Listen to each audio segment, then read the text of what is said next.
Gaskiya ne. Wannan bidiyon da kuke gani a shugaban ƙasan Amerika ne, watan Donald Trump, a lokacin da wani ɗan jaridan ƙasan Indiya yake masa tambaya. Kai Trump, Trump, Trump, Trump, Trump, akwai ban mamaki da kuma ban dariya.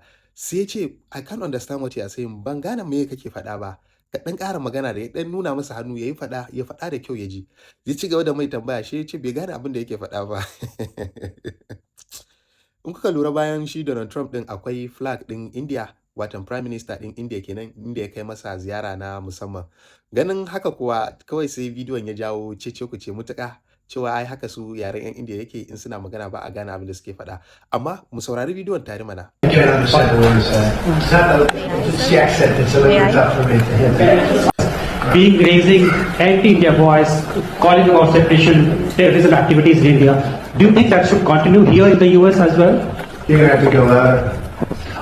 Mr. President. To, na san da yawan mu akwai wanda Allah ya ba su ilimi da kuma basira wanda suka saurari abin da ya faɗa kuma suka gane. Da Allah ku gaya mana me ya faɗa, so that mu da bamu gane me ya faɗa ba, sai mu san me yake magana akai.